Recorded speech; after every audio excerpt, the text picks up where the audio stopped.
사랑하는 성도 여러분, 영혼이 잘되고 범사가 잘되고 강건하시기를 주 예수님의 이름으로 간절히 축원합니다. 오늘은 새신자를 위한 말씀 세 번째로 예수님은 누구신가라는 제목으로 성경에 예수 그리스도에 관하여 전하고자 합니다. 예수님은 예수님에 관한 성경의 기록을 객관적으로 또 역사적 관점에서 간략히 설명하면 예수님은 약 2020년 전 유대 땅 베들레헴에서 태어나신 분입니다. 그분의 부모는 요셉과 마리아로 모두 유다 지파의 다윗의 후손이었습니다. 예수님의 탄생은 매우 특별합니다. 요셉과 마리아가 약혼한 상태였지만 아직 남자를 알지 못하는 처녀 마리아는 성령의 역사로 예수님을 수태하게 됩니다. 요셉이 마리아의 임신 과정을 알지 못하여서 약혼을 파하려고 하자 천사가 전하는 말 마태복음 1장 20절로 21절에 다윗의 자손 요셉아 내 아내 마리아 데려오기를 무서워하지 말라. 그에게 잉태된 자는 성령으로 된 것이라. 아들을 낳으리니 이름을 예수라 하라. 이는 그가 자기 백성을 그들의 죄에서 구원할 자이심이라. 이 말씀을 듣고 요셉은 그 임신이 사람에 의하지 않고 성령의 역사로 이루어진 것임을 알고 마리아를 아내로 맞이합니다. 이에 예수님은 표면적으로 요셉의 아들로 태어나고 성장하게 됩니다. 예수님은 아기 때 헤롯의 위협으로 애굽으로 피신하였다가 돌아올 때는 사마리아 지역인 나사렛으로 와서 목수 요셉의 아들로 성장합니다. 30세가 되자 세례 요한이 베푸는 세례를 받고 공적인 활동을 시작합니다. 병자를 고치고 악한 귀신을 쫓아내며 죽은 자를 살리고 또한 이 세상의 법칙을 깨는 많은 기적을 베푸시며 자신이 하나님의 아들이며 메시아이신 것을 선포합니다. 이에 유대 지도층인 바리새인과 사두개인들이 시기와 질투로 모함을 한 종교 재판을 받으며 온갖 순환과 치욕을 부셨습니다. 결국 정복자 로마의 빌라도 총독의 판결로 흉악범에게 내리는 십자가의 못을 박아 죽이는 형벌을 받고 죽습니다. 죽은 후 3일 만에 예수님은 부활하셨고 부활하신 후 약 40일을 지상에서 더 활동하시다가 심판주로 오시겠다는 약속의 말씀과 함께 하늘로 승천하셨습니다. 이제까지 설명한 예수님의 탄생과 성장과 활동과 죽음 그리고 부활 그리고 그분의 약속에 관하여 성경의 기록을 어떻게 마음에 받아들이는가 그 선택이 바로 우리 앞에 있습니다. 예수님을 믿는다는 말의 의미는 바로 이 성경의 기록을 진실임을 인정하고 또 그것을 믿는다는 뜻입니다.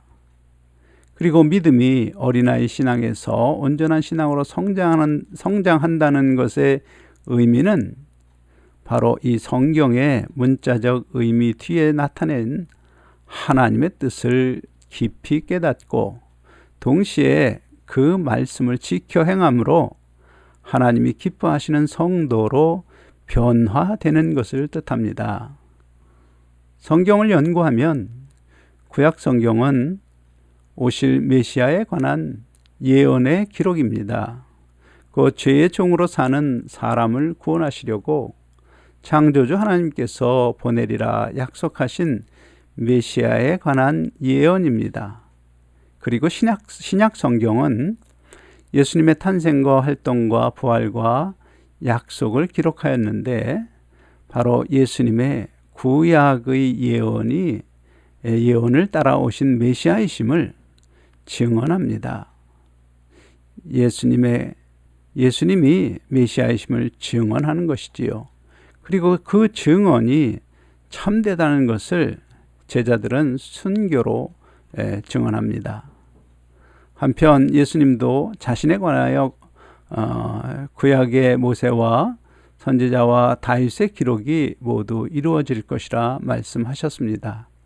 그 모든 기록을 다 살펴볼 수는 없고 오늘은 한 가지 예를 보면서 확인하도록 하겠습니다.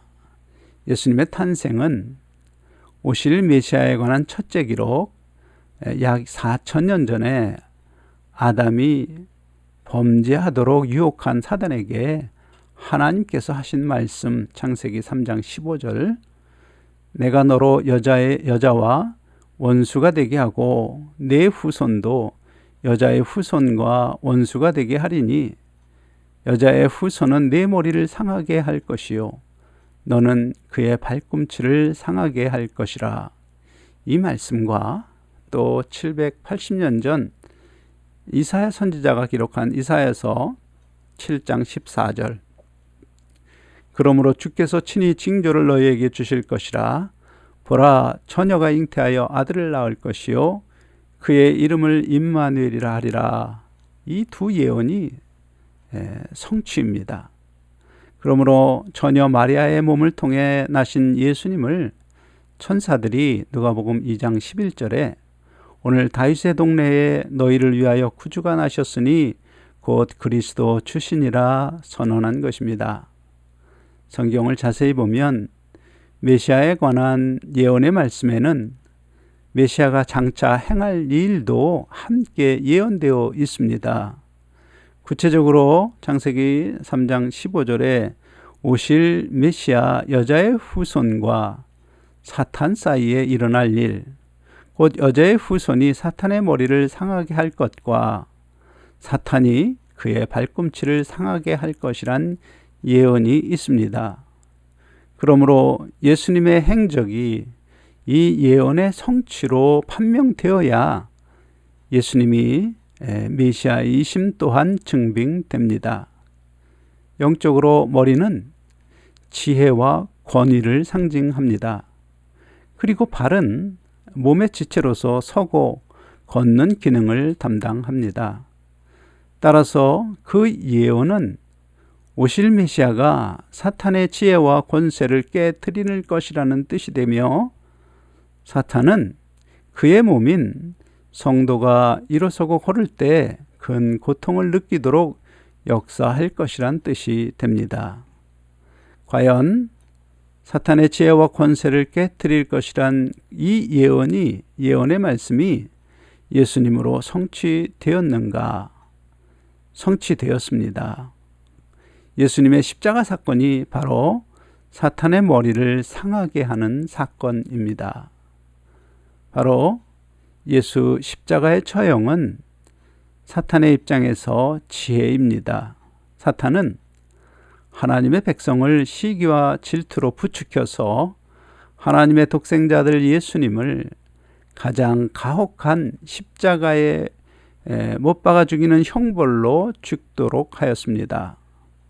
곧 하나님을 대적했던 사탄 자신보다 더 큰 죄를 하나님의 백성이라 불리는 유대인들이 범하게 하여서 하나님과 하나님의 백성 간의 영원한 원수가 되도록 하려는 것이었습니다. 성도 여러분, 어떤 것이 더 큰 죄라 생각하십니까? 거짓말로 내 재산을 가로챈 사기꾼과 내 아들을 유괴하여 죽이고 그 아들의 상속 재산을 가로채려 한 유괴범, 그 둘 중에 누가 더 원수가 되겠습니까? 당연히 아들을 죽인 유괴범입니다. 그것이 사탄의 지혜입니다. 십자가 사건으로 사탄은 하나님께 참소할 수 있습니다. 하나님, 당신의 아들을 죽인 저 사람들을 벌하지 않고 저 사람들보다 가벼운 거역의 죄를 범한 저만 벌하십니까? 하나님은 공의로우신 하나님 맞습니까? 만일 하나님이 공의롭지 못하다면 하나님은 이미 하나님이 아닌 것입니다.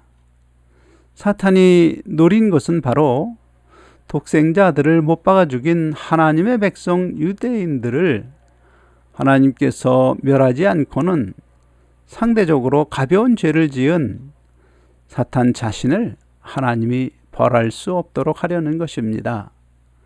만일 사람을 벌하지 않고 사탄만 벌하게 되면 하나님의 공의, 그 공의가 무너짐으로 공의의 하나님은 하나님 되심이 부정됩니다. 그러므로 사탄 자신의 죄를 벌할 수 없도록 한 것입니다. 그것이 사탄의 지혜이었습니다. 그러나 사탄이 생각하지 못한 것이 있습니다. 바로 주 예수님의 순종입니다.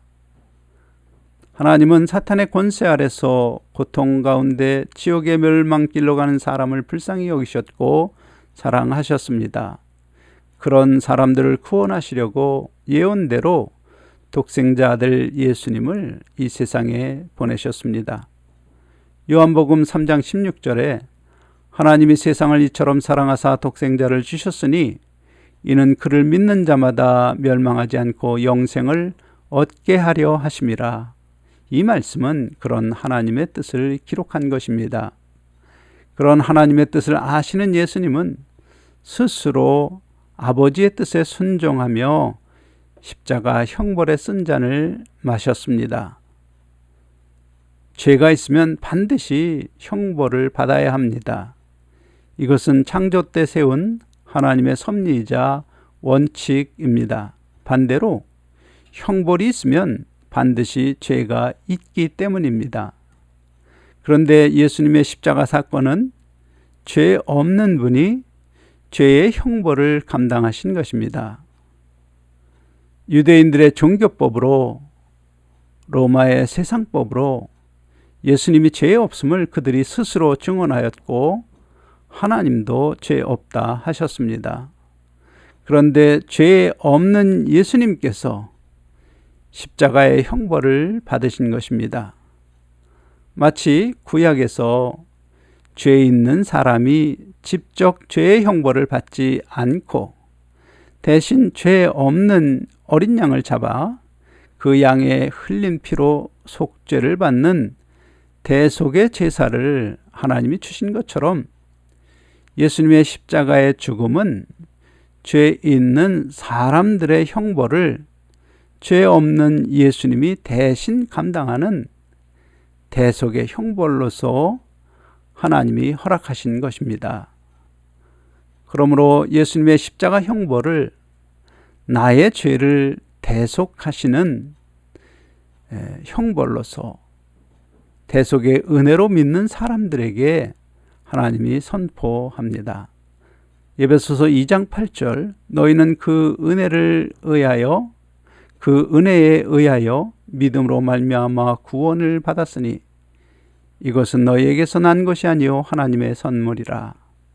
또 히브리서 10장 17절로 18절에 그들의 죄와 그들의 불법을 내가 다시 기억하지 아니하리라 하셨으니 이것들은 사하셨은즉 다시 죄를 위하여 제사를 드릴 것이 없느니라 하나님께서 선포하셨습니다.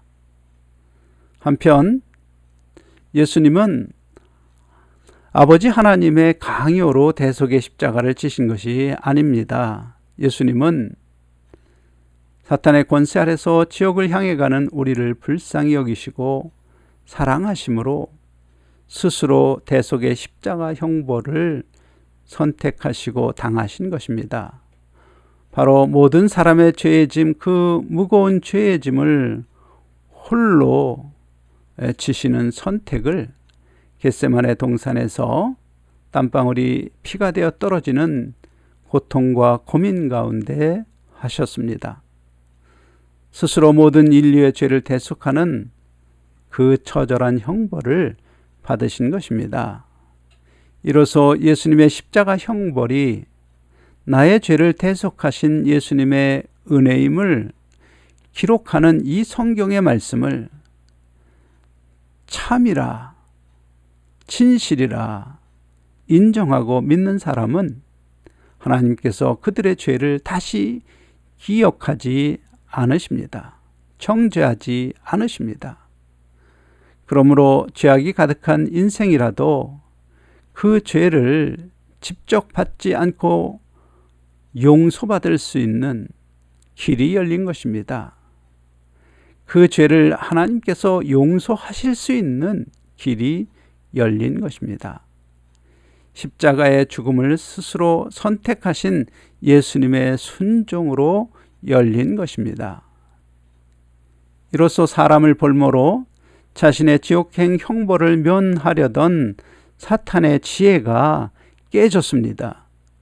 그리고 요한복음 1장 12절에 영접하는 자 곧 그 이름을 믿는 자들에게는 하나님의 자녀가 되는 권세를 주셨으니, 이 말씀을 따라서 사람들을 죄의 종으로 삼았던 사탄의 권세도 깨어지고 하나님의 자녀가 되는 권세를 받게 된 것입니다. 그러므로 오실 메시아인 여자의 후손이 뱀의 머리를 상하게 할 것이란 창세기 3장 15절의 말씀은 예수님의 십자가로 완전히 성취되었습니다. 그러므로 예수님이 바로 오신 메시아입니다. 사랑하는 성도 여러분, 대속의 은혜를 베풀어 주신 예수님이 묻습니다. 요한복음 11장 25절로 26절에 예수께서 이르시되 나는 부활이요 생명이니 나를 믿는 자는 죽어도 살겠고 무릇 살아서 나를 믿는 자는 영원히 죽지 아니하리니 이것을 내가 믿느냐? 곧 부활과 영생의 새 언약을 주시며 믿느냐 묻습니다. 영생과 부활은 오직 믿음으로 누릴 수 있는 은혜이기 때문입니다. 그런데 사도 바울은 말합니다. 빌립보서 3장 11절로 12절에 어떻게 해서든지 죽은 자 가운데서 부활에 이르려 하노니 내가 이미 얻었다 함도 아니요 온전히 이루었다 함도 아니라 오직 내가 그리스도 예수께 잡힌 바 된 그것을 잡으려고 달려가노라. 곧 사도 바울이 온갖 고난과 핍박과 어려움 중에도 예수님이 주신 사명을 포기하지 않고 전도하며 가르치고 성도를 돌보며 믿음을 지킨 것은 바로 예수님이 약속한 영광의 부활을 잡으려는 목적이 있었다는 뜻입니다. 사도 바울이 영광의 부활을 바라보며 받은 그 모든 고난에 대해서 로마서 8장 18절에 생각하건대 현재의 고난은 장차 우리에게 나타날 영광과 비교할 수 없도다 라고 선언합니다. 그리고 사도행전 26장 29절에 오늘 내 말을 듣는 모든 사람들도 다 이렇게 결박된 것 외에는 나와 같이 되기를 하나님께 원하나이다 말합니다. 곧 모든 사람이 예수님의 약속을 바라보며 진리의 길을 믿음으로 걷게 되기를 원한다는 뜻입니다. 사랑하는 성도 여러분, 예수 그리스도를 구주로 영접하고 세례를 받은 여러분은 지금 사도 바울이 행하고 원하는 것처럼 믿음의 진리의 길로 걷고 있는지요? 사실 예수님의 약속에는 영생과 부활만이 있는 것이 아닙니다. 빛 가운데 행하면 무엇이든지 구하는 것을 주시겠다는 약속도 있습니다. 그럼에도 예수님의 약속을 믿고 말씀을 지켜 진리의 길로 걷지 않고 있다면 그 원인이 무엇인지요? 가령 예수님의 명하신 말씀 누가복음 6장 35절에 오직 너희는 원수를 사랑하며 선대하며 아무것도 바라지 말고 꾸어주라. 그리하면 너희 상이 클 것이요 또 지극히 높으신 이의 아들이 되리니 그는 은혜를 모르는 자와 악한 자들에게도 인자하시니라. 이 말씀을 마음에 새겨 지켜 행하시나요? 혹시 내가 은혜를 모르는 자라고 판단을 하면 선대는커녕 악한 생각을 하고 구워줄 때는 이자를 붙여서 더 돌려받으려고 하지 않나요? 그렇다면 그 이유가 무엇입니까? 아직 하늘 상보다 나 중심으로 세상의 유익을 더 중요하게 생각하기 때문입니다. 또한 하나님이 주실 상을 바라보지 않기 때문입니다.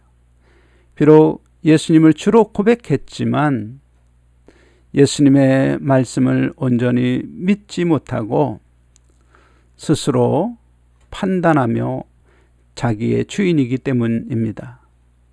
그렇게 진리의 길을 걷지 못하고 실패하는 이유가 바로 사탄이 발꿈치를 상하게 하기 때문입니다. 곧 예수 그리스도의 몸이여 지체된 성도가 믿음으로 바로 서지 못하고 또 진리의 길로 바로 걷지 못하도록 의심의 불화살을 마음에 쏘아 넣었기 때문에 온전히 주 예수님을 믿지 못하고 믿음의 길로 걷지 못합니다. 바로 여러분이 사탄이 발꿈치를 상하게 할 것이란 그 증거입니다. 사랑하는 성도 여러분, 하나님은 말씀합니다. 내가 너를 사랑하여 내 아들을 주었다. 또 예수님도 말합니다. 내가 너를 사랑함으로 십자가에서 내 형벌을 내가 대신 받았다. 이제 너는 내가 새 언약으로 세운 영생과 부활의 생명의 길로 걸어가라. 또한 네가 구하는 것을 내가 다 줄 수 있도록 빛 가운데 행하라. 비록 사탄의 유혹과 핍박과 의심으로 너의 발꿈치를 물어 상하게 하고 아파하게 해도 그것과는 비교할 수 없는 영광을 바라보며 걸어가라. 오늘 말씀을 통하여 이러한 하나님의 음성과 주 예수님의 음성을 듣는 성도라면 예수님이 누구신지 바르게 아시는 성도입니다. 강조합니다. 성경은 하나님이 보내리라 약속하신 메시아가 바로 예수 그리스도이심을 증언합니다. 혹시라도 오늘 말씀을 듣고도 예수님이 누구신지 아직도 잘 모르는 사람이라면 깨닫는 마음을 달라고 기도한 후에 성경을 자세히 읽기 바랍니다. 그러면 예수님이 메시아이심을 깨달을 것입니다. 그러므로 예수님의 대속의 은혜를 받아 영원한 생명과 영광스러운 부활을 누릴 수 있고 또한 빛 가운데 행함으로 구하는 것을 예수님으로부터 받는 그러한 성도 여러분이 되실 수 있기를 주 예수님의 이름으로 간절히 축원합니다. 아멘.